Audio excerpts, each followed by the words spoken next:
Citybreaks are a fantastic way to enjoy photography and, in my opinion, are best explored with a small, light but capable kit in order to get the most out of your visit. So in this video I want to share with you my small kit which allows me to plan, get around, shoot and even edit all from this tiny sling bag. If you're new here, hello, my name is Roman. I'm a full-time travel photographer with a focus on city breaks and street photography. Also, this video is sponsored by Squarespace, but more on that later.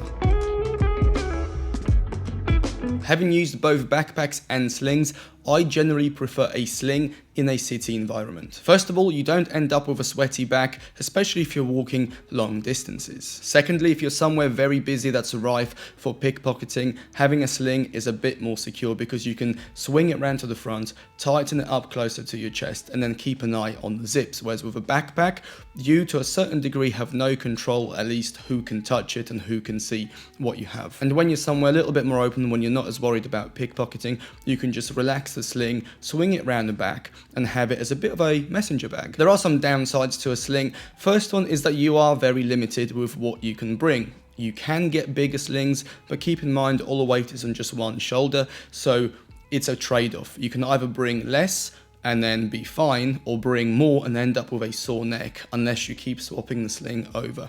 Overall, I find that the smaller sling is better, and if I want to carry more things, I'd rather bring a backpack. Personally, I use a Peak Design 3-litre sling in black. I've tried different slings from Bellroy, North Face and other companies, and I've always gone back to the Peak Design for the main reason is that it doesn't squash when you have it around you. Therefore, you can open it and even use it as a table for changing lenses.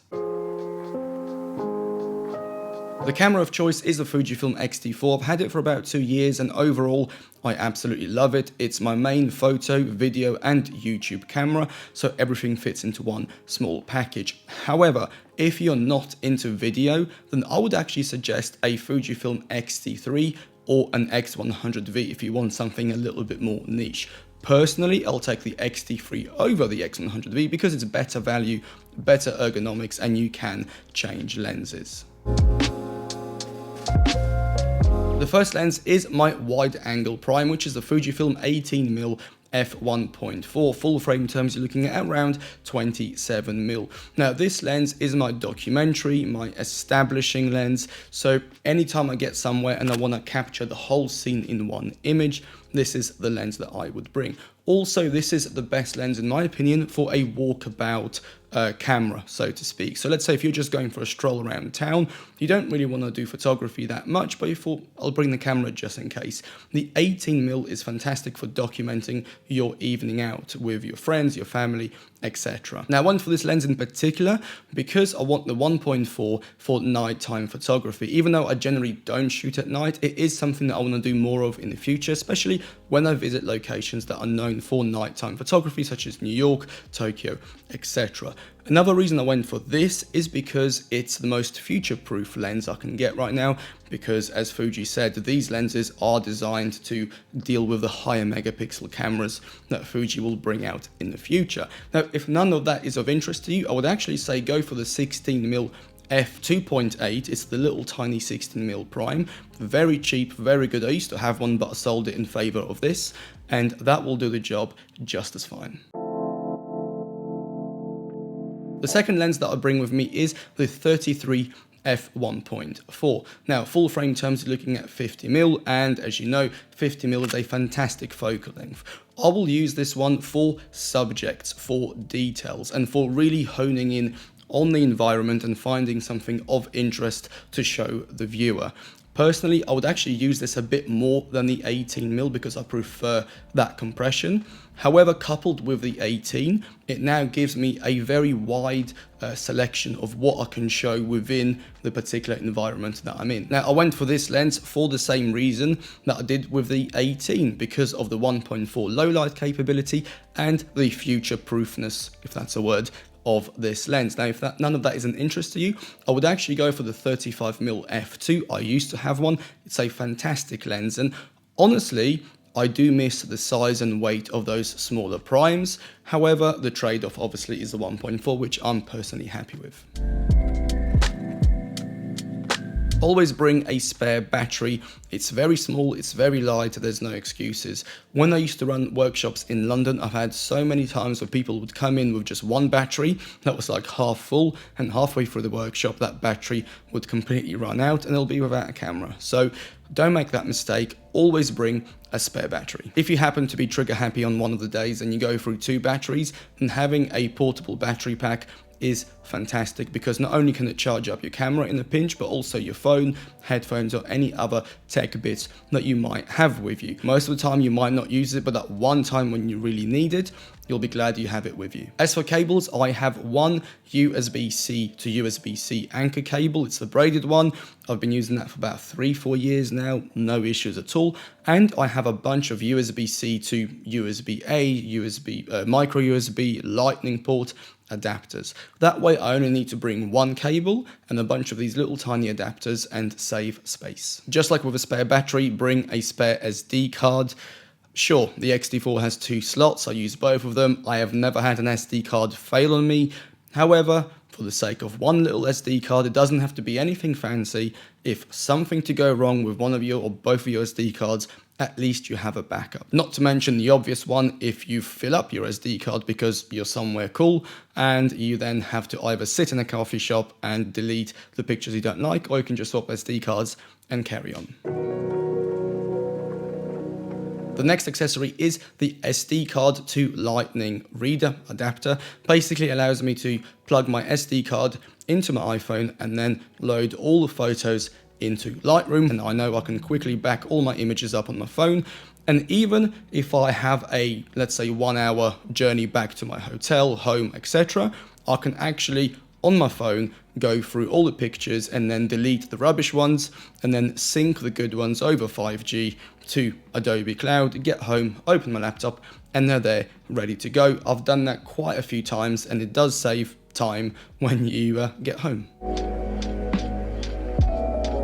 Now, the other thing that comes with me everywhere is obviously the phone. It's the iPhone 13 Pro Max. Even though the X-T4 with the Prime is a small setup, there have been quite a few situations where I wasn't allowed in with that camera and I had to put it away. Museums or other particular locations where they just didn't like cameras, but they were okay with phones. And that is where this comes out. And to be honest with you, quite a few photos that I've shared were taken on this phone, and it does come in very handy in those situations. And finally, this is by far the best research and bookmarking tool you can have when you're out and about. So here's what I do. If I'm walking around and I see a cool location, be it a nice coffee shop that I want to visit, a cool spot for a photo in the future, or a very nice piece of light, is that even a thing? Very nice light, but there's no subject. So I will take a photo of that, and now I have the timestamp, date stamp, GPS coordinates, and what it looks like. Then I have a folder on my laptop, and it will be, let's say, London. Then there will be photo spots, food spots, to visit again spots, and all of these photos will go into these folders. I use the Apple Watch all the time for paying for things and for using maps. It means that in most cases my phone stays in my pocket, which is a godsend if you're somewhere really busy where, let's say, there's loads of pickpocketing, and the last thing you want to be doing is walking around with your giant iPhone showing it off to everyone.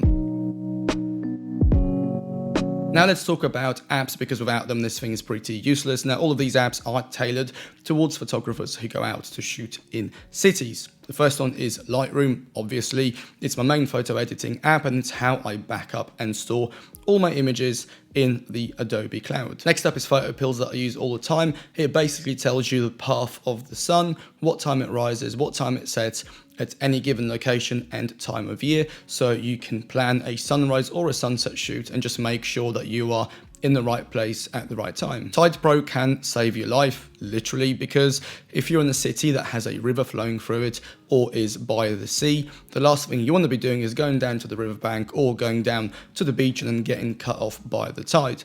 That way, if you do want to shoot on the riverbank or on the beach, you can make sure that you're shooting as the tide is going out, therefore giving yourself plenty of time to get back. Maps.me is a fantastic offline map application because you can download the entire map locally to your phone. Citymapper is my go-to public transport app. I've been using it for quite a few years now in different cities around the world, and overall I don't really have a bad thing to say about it. It's definitely saved me a lot of headaches navigating a new place, so definitely highly recommended. And the final app is called Footpath, and basically it's a navigation app, but where you can make your own routes and then follow those routes around a city. I think originally it's a hiking app, however it works wonders in a town as well. So let's say, for example, you want to plan a photo walk, but obviously you don't want to use Apple Maps or Google Maps because they'll just take you the quickest way to a certain location. Well, here you can load up the maps, you can plan a route, you can save waypoints, save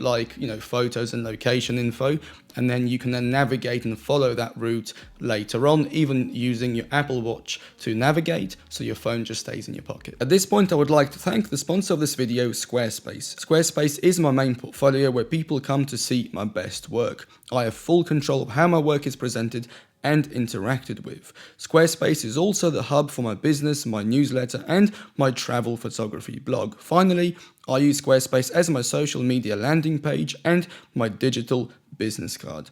Whether you're a beginner or a pro, having your own website is never a bad idea. So if this is something that interests you, click the link below to get a free trial followed by 10% off your first purchase.